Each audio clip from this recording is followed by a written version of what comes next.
Olá, está no ar na TV Beltrão, programa Dentro do Fato, que conta sempre com a participação do comunicador Adir Seleski. E hoje nós temos aqui no nosso estúdio a nossa convidada, a professora em História, a professora Elly, colega da gente, e que juntos aqui nós iremos falar sobre políticas educacional. Sinta-se à vontade no programa, professora. Eu já começo a perguntar para a senhora como é que a senhora vê as políticas de educação no nosso país no dia de hoje. Obrigada, Madruga, Adir. Quando você fala em política educacional, eu vou falar assim, e de antemão eu gostaria que ninguém se sinta citado aqui, exemplo pessoal nenhum. Eu vou falar de um modo geral e aquilo que a gente sente, porque eu trabalhei na educação 45 anos. Portanto, eu passei vários planos educacionais. E se você me pergunta das políticas educacionais, vamos dizer que cada vez mais a educação está distante da realidade nacional.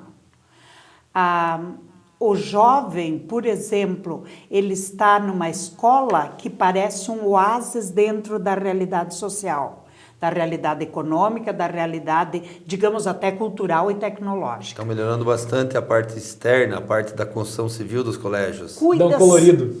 Cuida-se do espaço físico, talvez, mas preocupa-se muito pouco com aquele aluno que será entregue à sociedade.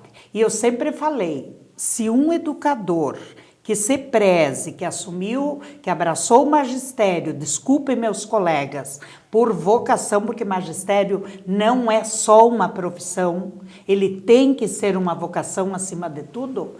Todo e qualquer problema social que aparecer, nós temos que fazer o exame de consciência. Porque, querendo ou não, a educação tem que caminhar mostrando a realidade e preparando o aluno para o hoje, não para o amanhã, aquele amanhã abstrato que não sabe se ele chegará. Agora, professora Elly, a senhora fala que a escola hoje, ela se distanciou, digamos, da realidade, ela não está ensinando aquilo que deveria ensinar. Por culpa de quem? Do professor? Uma política educacional que não cobra isso dos professores? Qual é a falha? Querido, há toda uma conjuntura em cima das políticas educacionais. Veja bem, se nós olharmos a gente fala educação e quem educa o aluno é os pais. Isso é prioritário. Educação, como diz o outro, vem de berço, A educação vem de berço, Sempre. Isso é responsabilidade dos pais e qualquer um sabe disso. Então, partindo dessa premissa, nós percebemos que os pais delegaram à escola o educar.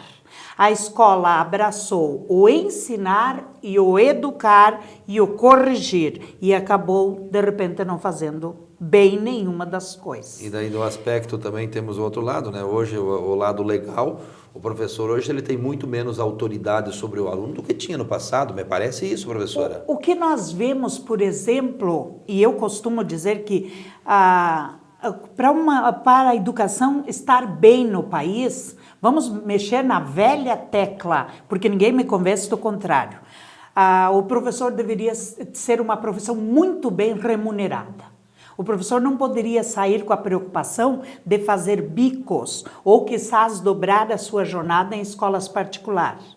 Porque o professor que se preze, Adir, ele vai ter o seu período de aulas na escola e mesmo tendo conquistado as horas, atividades que se conseguiu, 20%, ele precisa de mais atividades para se atualizar, para ler, para preparar suas aulas e para olhar, revisar os trabalhos do aluno.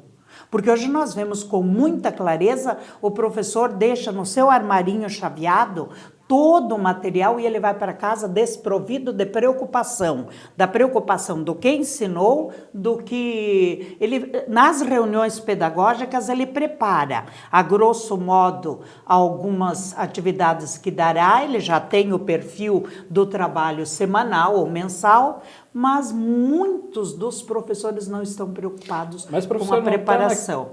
Me permita um pouquinho. Mas também, vamos por outro lado, falar das políticas educacionais. Esse professor é culpado? Não é.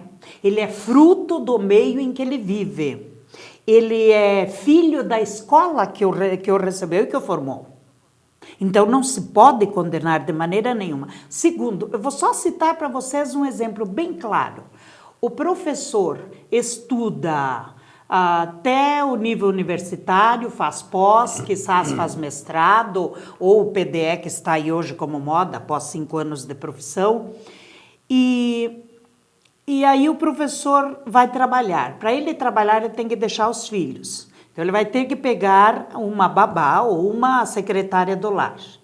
Esse professor faz o concurso e ele vai começar a receber, por aproximadamente 3 anos, se ele for iniciante, 580 mensal. Mas aí ele tem que pagar a sua secretária do lar o novo salário do Requião. Quanto será? Quase 700. Então, veja a disparidade da educação. E o professor é aquele instrumento que ele precisa. Dizem que o professor esnoba carro, esnoba moda. A profissão nossa é muito exposta. O professor tem que ser exemplo, tem que ser modelo, quer queira ou quer não, temos que ser. Nós estamos sempre na frente de jovens. A gente tem que ter uma postura bem vestida, bem apresentada. É o ponto de referência. Mas é nessa questão, professor, que eu estava querendo entrar na minha tese.